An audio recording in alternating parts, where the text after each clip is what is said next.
Alright, welcome to the channel.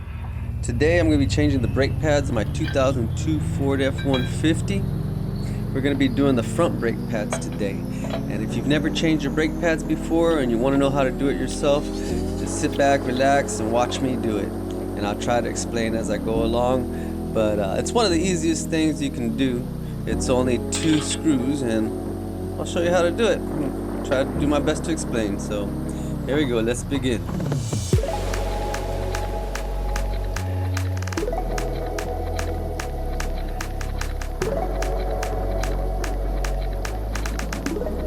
Alright, so this is what it looks like.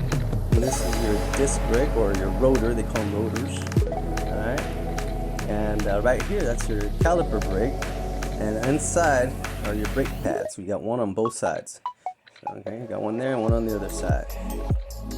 Now, you see that little thin piece right there, that little thin, that's your brake pad right there. So I still got a little life on it, but we're going to change them out anyways. You want to check your rotors also, right? Make sure there's no scratches or real deep grooves, because then you're going to have your rotors turned.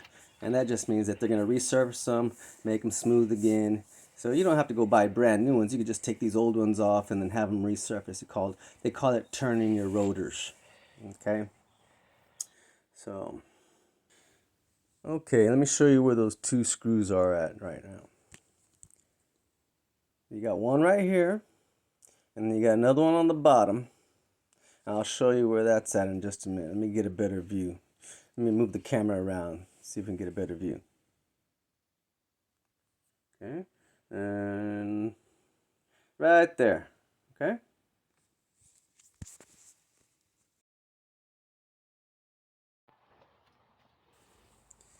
Okay, I forgot what size socket I'm using on this, but these here, you don't have to really tighten them too tight.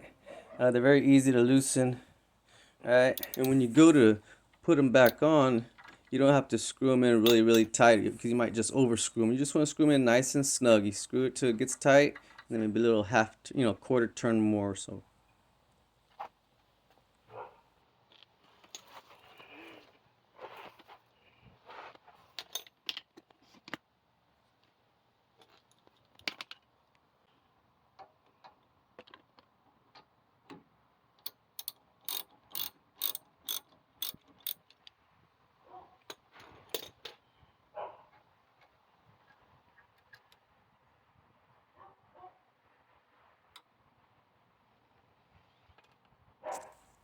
Alright, now these screws have like a little rubber boot on them, and inside there is like a little spring, so these bolts are spring loaded.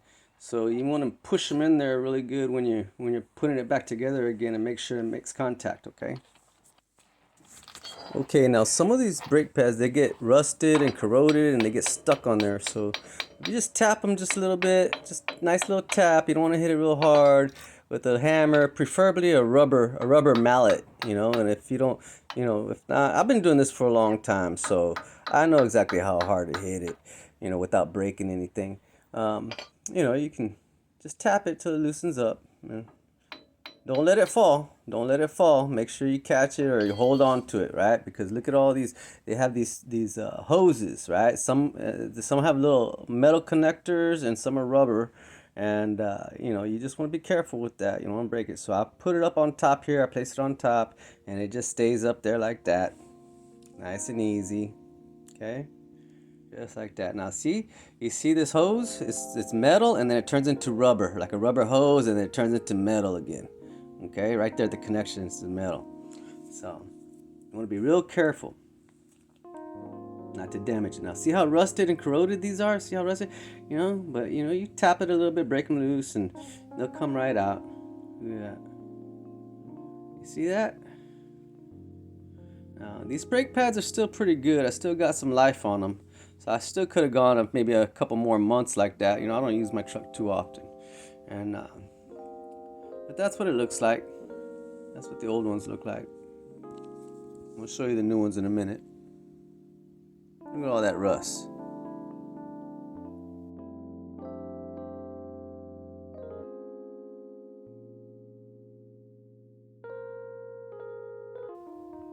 Okay, see that little metal piece right there? What happens is when your brake pad wears out all the way, that little metal piece scratches your disc and leaves deep grooves and scratches, and that's why your car squeaks and squeals when you press the brakes. It goes ee when you come to a stop because it's scratching on there. Alright, these are the new brake pads. These are the new ones. Look how nice and pretty they look. Oh yeah. Thick.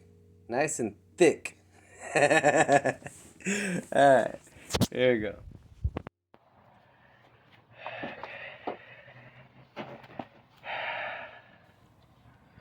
Alright, so here you go. You just put one on one side, just like that. And then you put the other one on the other side.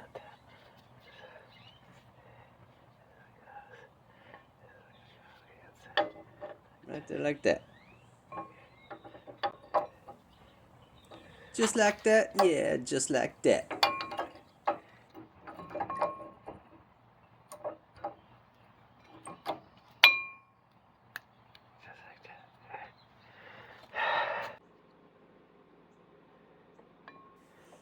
Okay, so right here I made a little bit of mistake because you have one brake pad with the little metal indicator on there, and you have one that doesn't. But on this one, I accidentally put both indicators on there. If you do that, that's okay. They're just indicators. It'll still work fine, you know. But yeah, usually you want to put the one with the little metal indicator on the outside and the one that doesn't have it on the inside, and then the same thing for the other tire on the other side. Uh, but yeah, if you do that, it's okay. It ain't gonna hurt nothing. And I already did it. I ain't taking it all apart again just to, fix it. But it's fine like that. They're just indicators. Okay.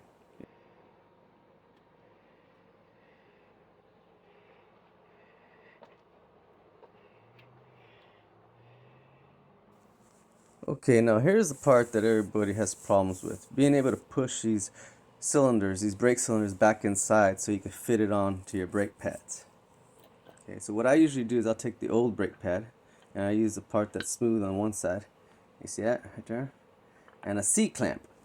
You put your C-clamp on there and you just keep turning and turning and turning until they push it all the way back in again. And I'll show you how to do that in a minute. Usually when I'm doing this, see, like normally you want to put it the other way around. I'll show you in a minute how to do that. But right now I don't have a lot of room in here, so I got to do it like this here. And normally the tire's not here. Usually I'm just sitting here with the thing on my lap, and it's much easier to do like that. But for the camera purposes, I have to put this up here like this. So you just want to screw one side in just a little bit, and then move it over to the other side and do the other side just a little bit. But right here, this is the correct way to do it right here. See how I have it like that? That's the correct way to do it. This way you could just keep turning it, and pushing it in at the same time, so both of them get pushed in at the same time. Okay? But like I said, if you don't have no room, flip it over the other way and just do one side a little bit and then do the other side a little bit and then keep switching back and forth. You don't want to, you don't want, they both have to be pushed in at the same time, basically. So, okay, so you want to try to push them in at the same time.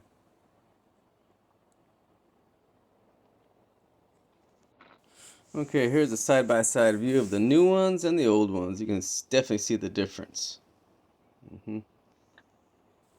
Well, unfortunately, I had problems with my camera and the battery life, and I wasn't able to record myself putting it all back together again. But, you just put it back on there, screw the screws in, and yeah, you're done. But you want to pump your brake pads. Don't forget, before you even start the car, before you even start the vehicle, you want to pump your brake pads, right, really good, and then start the engine and pump them again, because you'll feel that brake pedal go all the way down and back up again. So you have to pump them, get that air out of there. Anytime you do work on your brakes, any kind of work, you want to pump your brake pads, and always put something behind and in front of the tires, okay, just in case. Weird things happen sometimes. So always remember to pump your brakes once you get everything back together, and even before you start the car. You just want to pump your brakes and then start it. Make sure it's in park. Make sure it's in park or in neutral or whatever. If you have standard, make sure it's in neutral, right? If you have automatic, make sure it's in park. And then you should be good to go.